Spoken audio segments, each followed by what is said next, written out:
Former Marvel Entertainment director Ike Perlmutter has completely divested all of his interest in the Walt Disney Company. Now, I have a controversial opinion about this, which I'll happily share to you after I read the story. 'Cause I've been living life right like I could just die any minute. Going for a ride down the side. Hi everyone, welcome to the StudioJake vidcast. I of course am your host Jacob Airy. Thank you so much for watching. Be sure to like, share, subscribe, leave me a comment to what you think. If you're watching on YouTube, ring that little bell and consider becoming a channel member. All right.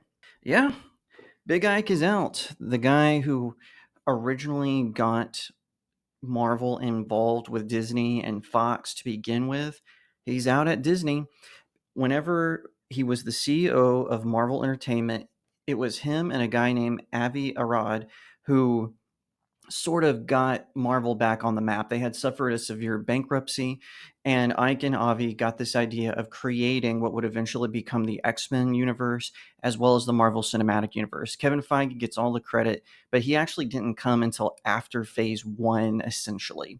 Now, it seems that it's the end of an era, because after Disney bought Marvel Entertainment, Ike Perlmutter became a board member, but recently he was fired from his position at Marvel. And at the time, I celebrated, and I'll tell you why in a second. But for now, this is according to Pirates and Princesses, and they're reporting on the situation. Ike Perlmutter sold off all his Disney stock.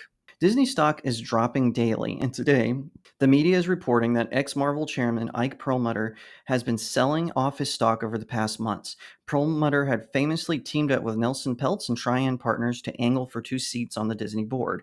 Perlmutter acquired his stock when Marvel was sold to Disney in 2009. He was in charge of Marvel until 2023, when he was cut as part of the company-wide layoffs, Bob Iger promised shareholders. Some saw this as retaliation for Perlmutter standing with Peltz in his attempt at a Walt Disney Company board seat in 2023. Like Nelson Peltz, Perlmutter has sold his 25.6 million shares for about $3 billion, divesting himself of Disney.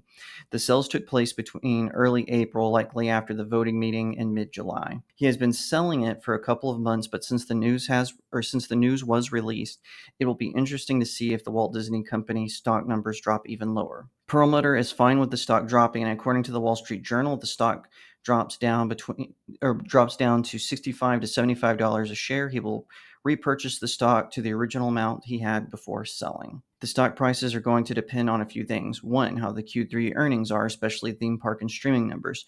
2, if Disneyland cast members go on strike. 3, what Disney announces at the D23 Expo and how well the announcements are received. The time frame for development may also impact the stock price, as Disney needs to move quickly to stay competitive. I love that he did sort of send off a little, insult to Bob Iger, saying it was a management issue, and that, if the stock drops, maybe I'll buy back in. I think that's kind of funny. I agree with people who are saying Kevin Feige gets all of the credit, none of the blame for what is happening with the MCU.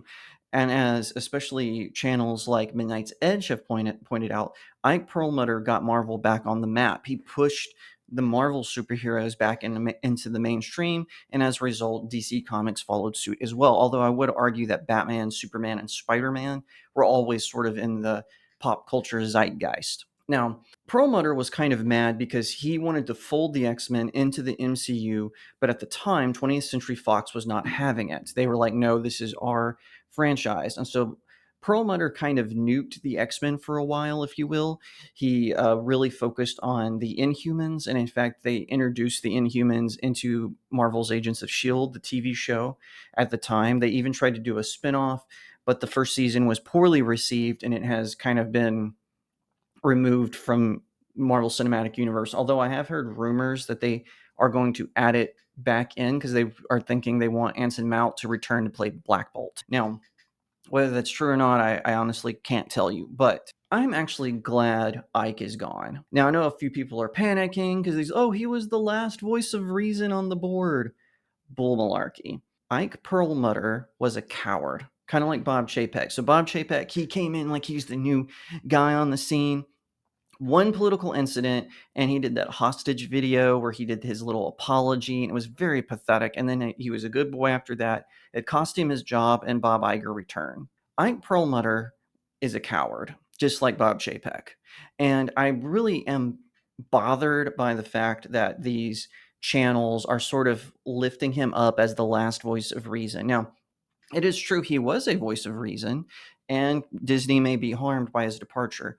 But let's not forget, when he was the head of Marvel Entertainment, he was the one that allowed the woke SJW's creators to come in and to change things. That happened under Perlmutter's watch. He let it happen, and you can say, "Oh, Jacob, but Disney actually did this, and Disney did this, and blah, blah, blah, blah, blah, blah." He was the CEO. He was the head of it.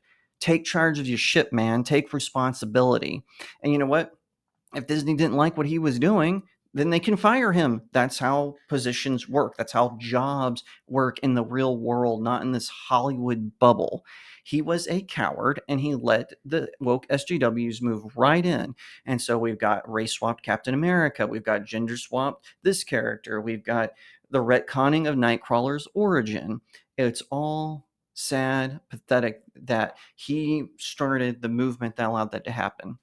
Not to mention how he handled the X-Men. That is probably why the X-Men became what they were. Chris Claremont, Stan Lee, Jim Shooter, and several other writers have said that the X-Men were not meant to be some sort of political thing. It was just supposed to be about people who felt different. It wasn't about LGBTQ. It wasn't about the civil rights. All of these people have said that. SJWs are trying to change history based on the Marvel Now disaster.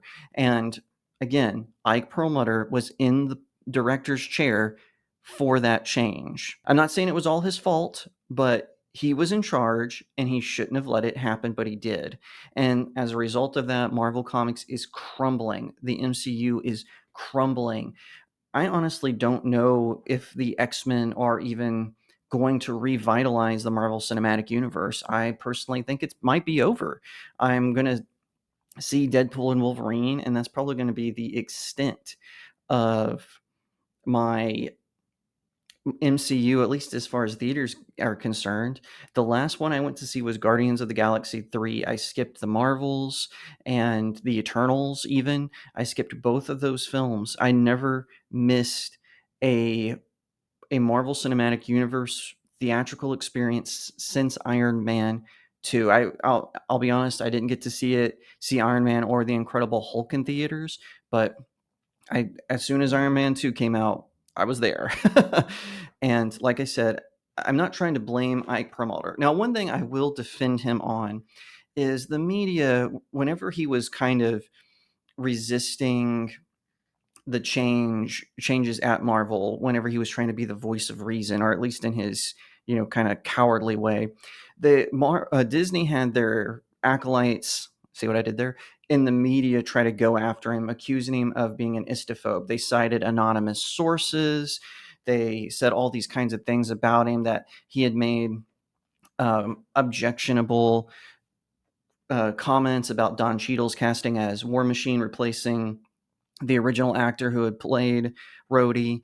And no one can ever prove that he actually said those things. They just made those accusations, and it did hurt him ultimately. So I do want to defend him there. I don't believe those accusations. There's been no recordings produced. There's been no corroborating evidence. It was all just a bunch of rumors that got spread from just one or two articles, and then onto Reddit, onto Tumblr. You know how these SJW woke idiots mobilize.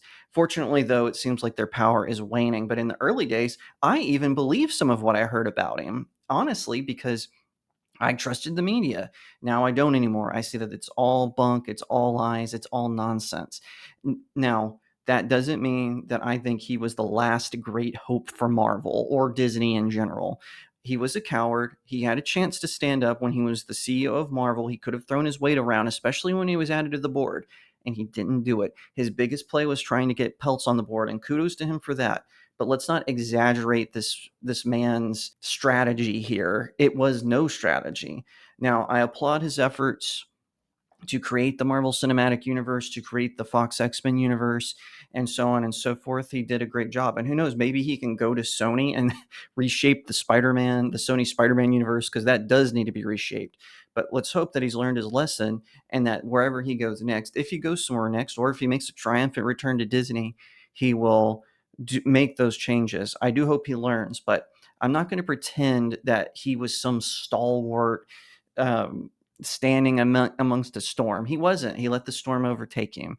And like I said, he should have made a stand when it mattered, but he didn't. And as a result, this is where we're at. This is where not just Disney is at, but Marvel and Star Wars as well. If more people had courage to stand up against Bob Iger and his Bond villain allies at BlackRock and Vanguard, this never would have happened. If you liked that video, be sure to give it a like, share it out to all your friends, leave me a comment, tell me what you think, and subscribe. If you're watching on YouTube, ring that little bell so you get notifications whenever I post a new video, and consider becoming a channel member, where you will get some really exclusive member perks, including an advanced video before it goes out to the general audience. But if you don't want to support me on big tech, I don't blame you. Click on the link to my locals. It's in the description. You can give me tips or sign up for a monthly subscription. It really helps small indie creators like myself.